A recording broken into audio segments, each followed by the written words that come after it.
Salam sejahtera dan salam Sarawak Kesayang bersama saya Janet Bennett. Tumpuan berita, Kerajaan Sarawak bersetuju untuk menarik balik pengenaan cukai jualan SST sebanyak 5% ke atas tayar kenderaan import. Menurut Premier Sarawak, Datuk Petinggi Tan Sri Dr. Abang Abdul Rahman Zahari, Datuk Abang Openg, ia adalah untuk membuka peluang penyelidikan dan inovasi bagi meneroka kemungkinan menukar tayar lama menjadi pelet untuk pembinaan jalan raya. But I read also a journal, this rubber, they become pellet. Kalau you pecah itu tayar, become pellet. And that pellet can be used for road construction. So what do you do? ACCIS, you carilah. You can form a factory lah.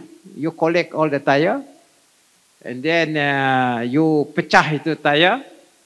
And then become small pieces. And then you become pellet. And then CIU ada sini, Permanent Secretary, Ministry of Infrastructure ada sini. You guna itulah untuk tayar so that our road is not like that. This is technology. And therefore, because of that, I told them, okay lah, we abolish the SST. Let them innovate what to do with the tire. Kita tidak mau tayar itu jadi not very friendly to environment. Beliau berkata demikian ketika menyempurnakan The Associated Chinese Chambers of Commerce and Industry of Sarawak ACCCIS Chinese New Year Grand Dinner 2023 di Kuching pada Jumaat. Datuk Petinggi Tan Sri Abang Zohari menambah, usahawan belia perlu dilatih supaya mereka dapat memainkan peranan dalam pembangunan di negeri ini berlandaskan era ekonomi baru. Sehubungan itu, beliau memberikan sebanyak RM500,000 kepada ACCCIS untuk melatih usahawan belia. I would like to mention here that we have to groom our young entrepreneurs so that they can play their part. As I promised ACCIS, tonight I am going to give you RM500,000 for your fund to train our entrepreneurs. $500,000. Karena ada 12 bilion, boleh share sikit lah kepada ACCIS. You work hard. Let us build our economy to the new era, new economy. Try to get more revenue for the state. I am trying my best. And then we can share and develop Sarawak together with that. Turut hadir Timbalan Premier Sarawak Datuk Seri Profesor Dr. Sim Kui Hian, Konsul Jeneral China di Kuching Zing Wei Ping, Konsulat Jeneral Negara Brunei Darussalam di Kuching Noni Zurainah Ismi, Setiausaha Kewangan Sarawak Datuk Seri Dr. Wan Lizosman Wan Omar, Timbalan Setiausaha Kerajaan Negeri Sarawak Operasi Datuk Hee Chang Kee serta div-div kenamaan yang lain. Berita seterusnya, Kementerian Pengangkutan Sarawak MOTS menyambut baik langkah Kementerian Pengangkutan Malaysia melaksanakan paparan digital bagi lesen kenderaan motor LKM dan lesen memandu Malaysia LMM. Menterinya Datuk Seri Lee Kim Shin berkata kementeriannya percaya bahawa langkah pendigitalan LKM dan LMM ini adalah selaras dengan perkembangan semasa. Jelas beliau ini kerana rakyat Malaysia sudah mengadaptasi cara kehidupan berasaskan teknologi digital dan aplikasi mudah alih yang berasaskan perkhidmatan atas talian.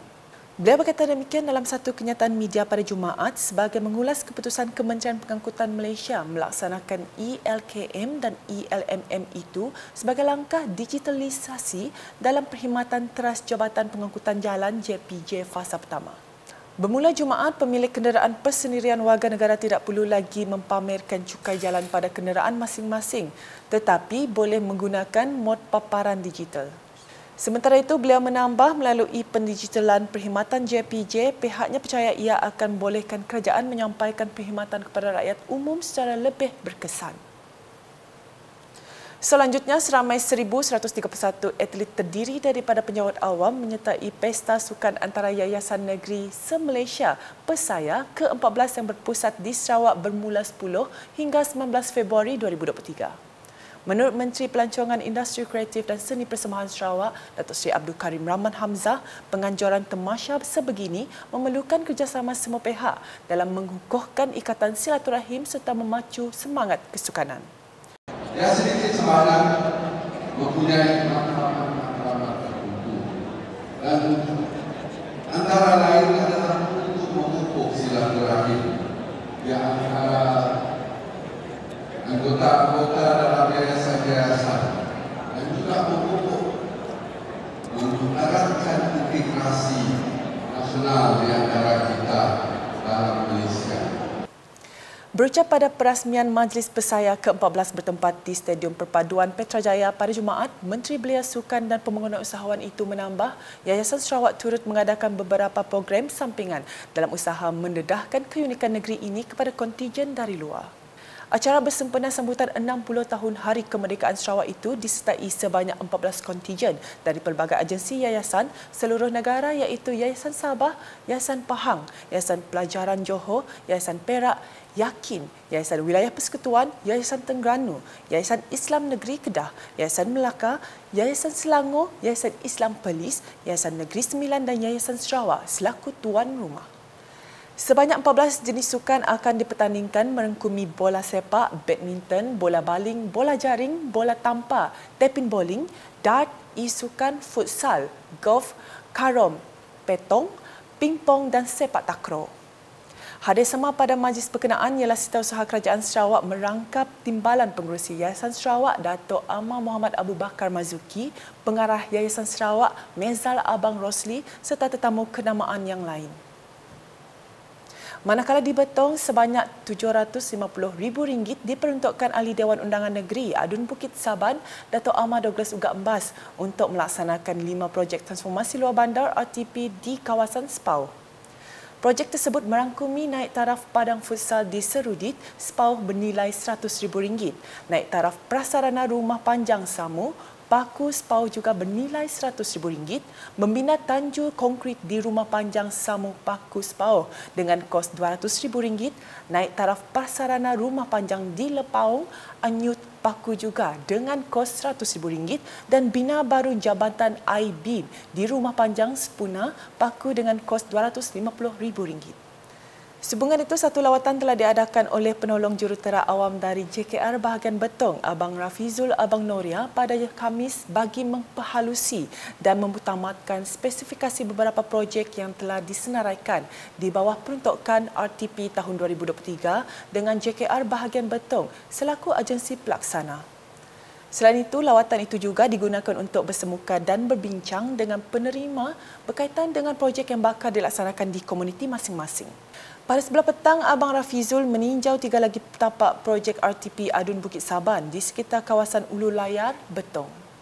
Projek-projek tersebut adalah baik pulih jambatan I-Beam di Sungai Kepayang Layar dengan kos RM100,000, membina baru jalan perkuburan di Pelikol Layar, Betong dengan kos RM100,000 dan menembok kawasan rumah panjang di Kusing Baru, Layar, Betong juga dengan kos RM100,000.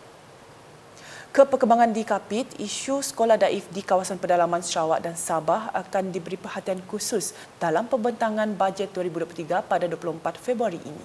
Timbalan Menteri di Jabatan Perdana Menteri Hal Ehwal Sabah Sarawak dan tugas-tugas khas Datuk Wilson Ugak Kumbong berkata, pembangunan sekolah di Sarawak juga tersenarai dalam projek di bawah RM50 juta yang diturunkan kuasa sepenuhnya kepada kerajaan negeri untuk melaksanakannya.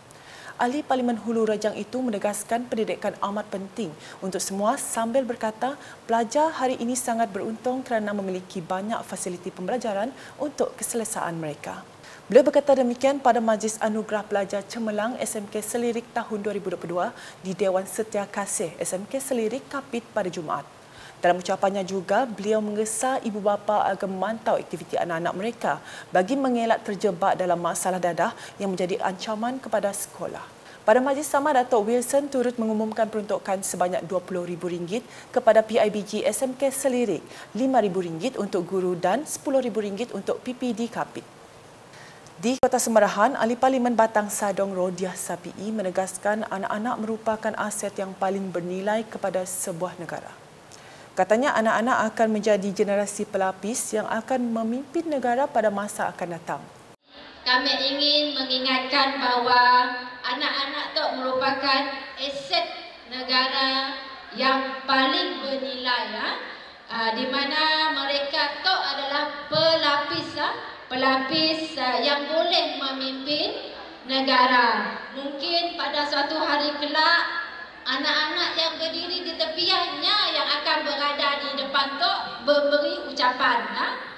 Beliau berkata demikian semasa berucap pada Hari Apresiasi Kanak-Kanak Tabika Taska Kemas Batang Sadong 2022-2023 di Dewan Suara Kota Semerahan baru-baru ini.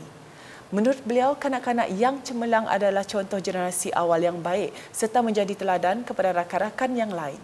Katanya lagi, majlis tersebut adalah untuk memberi pengiktirafan kepada kanak-kanak yang menunjukkan prestasi cemerlang dalam bidang akademi dan aktiviti co-curriculum. Sekian edisi Tengah Hari bersama saya, Janet Bennett. Berita lebih lanjut boleh didapati di semua platform media sosial UKAS termasuk portal ukas.sarawak.gov.my dan UKAS channel di YouTube. #Menjawab Fakta, salam UKAS.